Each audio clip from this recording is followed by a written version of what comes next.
বিসমিল্লাহির রহমানির রহিম। আসসালামু আলাইকুম। সরকারি নাজির আক্তার কলেজের সুপ্রিয় শিক্ষার্থীবৃন্দ, আশা করি তোমরা সবাই ভালো আছো।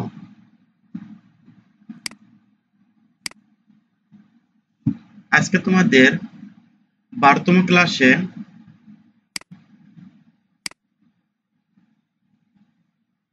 কমিউনিকেশন সিস্টেমের ধারণা এর পার্ট 3 এর নিয়ে আলোচনা করা হবে।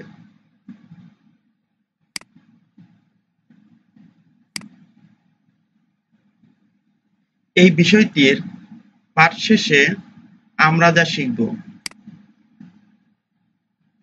1. ডাটা ট্রান্সমিশন মোড সম্পর্কে জানব।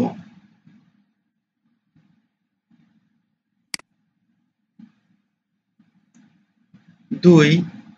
ডাটা ট্রান্সমিশন মোড সম্পর্কে সম্যক ধারণা লাভ করব।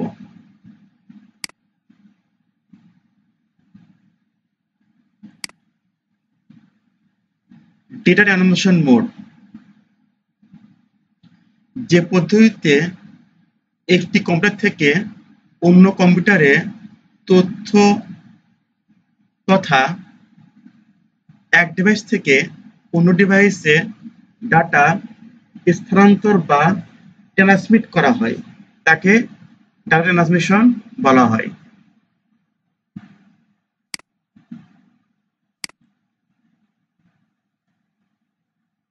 ডিভাইস সমূহের মধ্যে অবস্থানগত দূরত্ব এবং ডাটার ক্ষুদ্রতম একক বিটের বিন্যাসের ভিত্তিতে ট্রান্সমিশন মোডকে দুইটি বেসিক শ্রেণীতে বিভক্ত করা হয়, যথা: parallel transmission, 2. Serial transmission.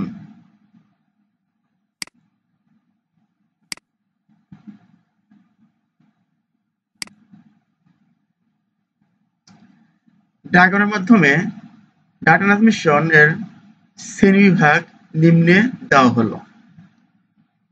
Data transmission মূলত দুটি ভাগে বিভক্ত, যথা: প্যারালাল ডাটা ট্রান্সমিশন ও সিরিয়াল ডাটা ট্রান্সমিশন। এখানে সিরিয়াল ডাটা ট্রান্সমিশনকে আবার তিনটি ভাগে ভাগ করা হয়েছে, যথা: সিনক্রোনাস ট্রান্সমিশন, এসিনক্রোনাস ট্রান্সমিশন ও আইসিনক্রোনাস ট্রান্সমিশন।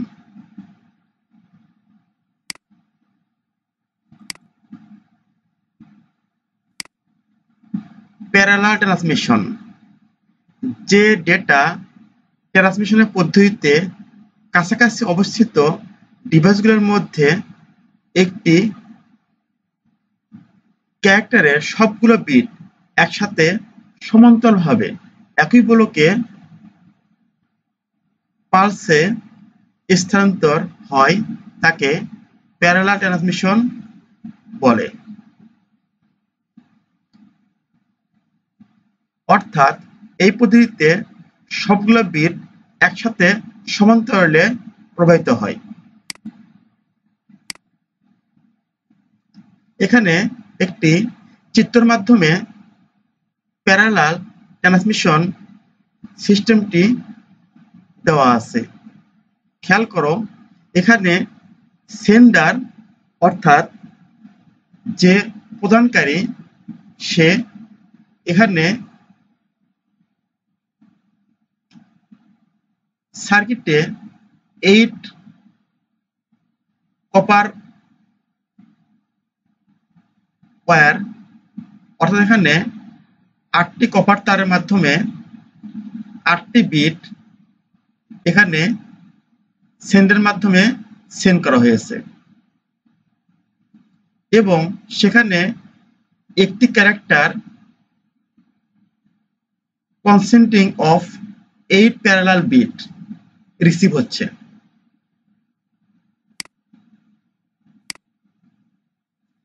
সিরিয়াল ট্রান্সমিশন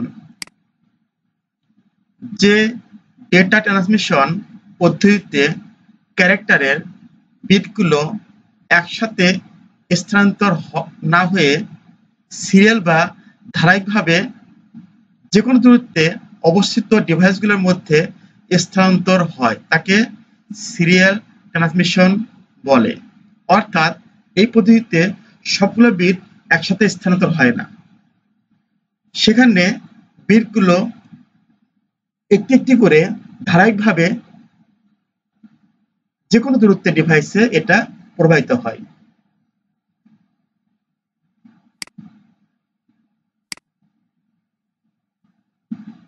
এখানে সিরিয়াল ট্রান্সমিশন মোডের একটি চিত্র দেখানো হয়েছে। খেয়াল করো, সেন্ডার এখানে 8টি বিট এখানে সেন্ড করতেছে বা প্রদান করতেছে। সেই বিটগুলো একসঙ্গে না গিয়ে এক এক করে বিটগুলো প্রবাহিত হচ্ছে এবং রিসিভার সবশেষে সবগুলো বিট এক এক করে সেখানে রিসিভ করতেছে।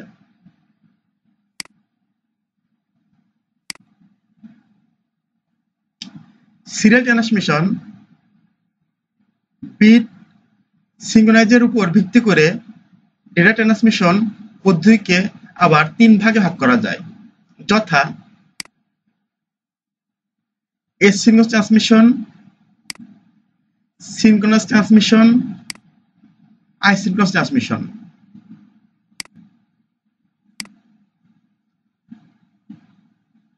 আইসিঙ্ক্রোনাস ট্রান্সমিশন এখানে চিত্রের মাধ্যমে দেওয়া হয়েছে যে এখানে 8 ডাটা বিটস অর্থাৎ 8 বিট একটি ডাটা অন স্টপ বিট।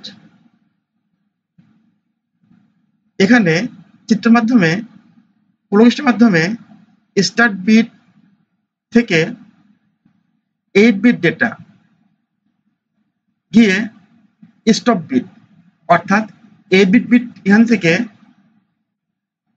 স্টার্টের পর ঠিক 1 2 3 4 5 6 7 8 ঠিক 8 বিটে গিয়ে এটা স্টপ হচ্ছে।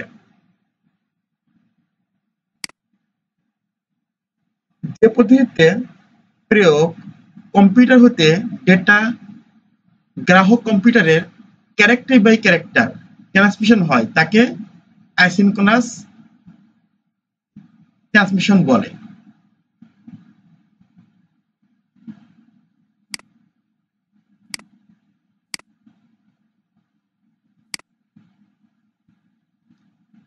অ্যাসিনক্রোনাস ট্রান্সমিশন বৈশিষ্ট্যাবলী সুবিধাসমূহ। ইন্টারনেটে এই পদ্ধতিতে বেশি উপযোগী। প্রয়োগ যে কোনো সময়ে ডাটা পাঠাতে পারে এবং গ্রাহক তা গ্রহণ করতে পারে। 3. প্রয়োগের যে কোনো প্রাইমারি স্টেজে ডিভাইসের প্রয়োজন হয় না। 4. ইনস্টলেশন খরচ অত্যন্ত কম এবং জটিল সার্কিট ছাড়াই বাস্তবায়ন করা যায়।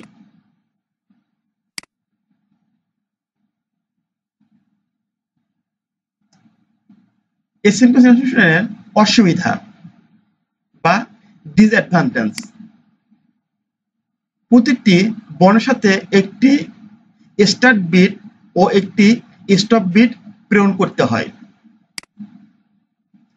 একবারে বেশি ডাটা পাঠানো যায় না। সিনক্রোনাস ট্রান্সমিশনের চেয়ে কম দক্ষ।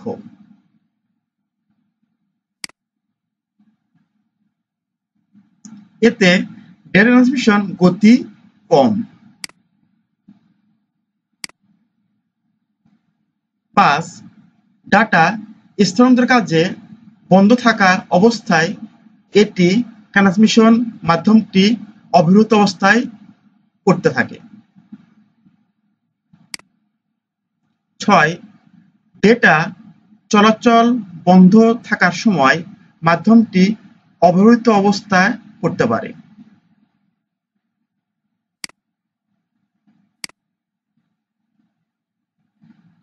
এসিনক্রোনাস ট্রান্সমিশন ব্যবহার।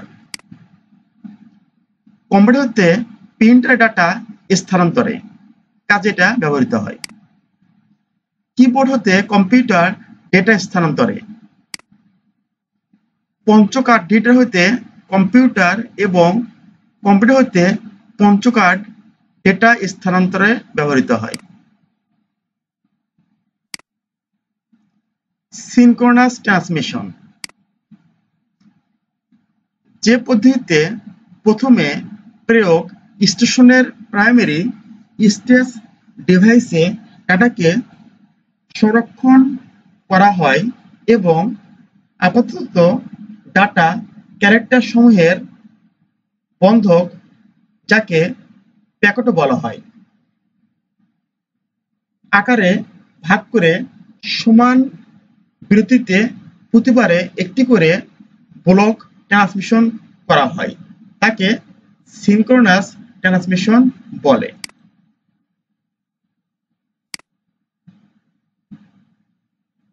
এখানে চিত্রের মাধ্যমে একটি সিনক্রোনাস ট্রান্সমিশন দেখানো হচ্ছে।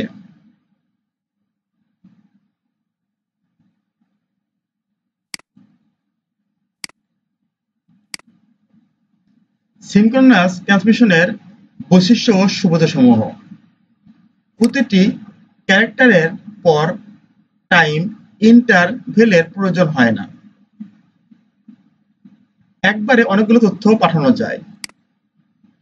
ট্রান্সমিশন গতি অনেক দ্রুত হয়, দক্ষতা বেশি, সময় তুলনামূলক কম লাগে। সিনক্রোনাস ট্রান্সমিশনের অসুবিধাসমূহ: প্রেরক স্টেশনের প্রেরকের সাথে একটি প্রাইমারি স্টেজ ডিভাইস প্রয়োজন হয়, এটি তুলনামূলক ব্যয়বহুল, সার্কিট বেশ জটিল হয়।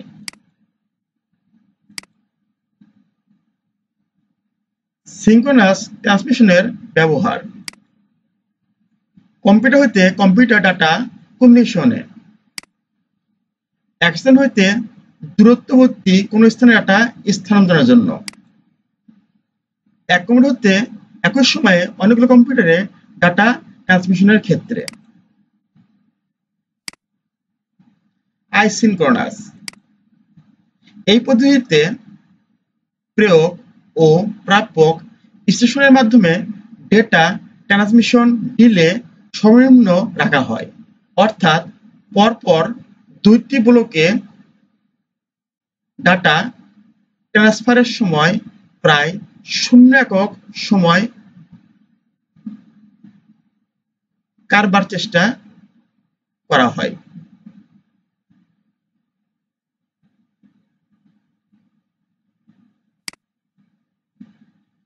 ধন্যবাদ সবাইকে।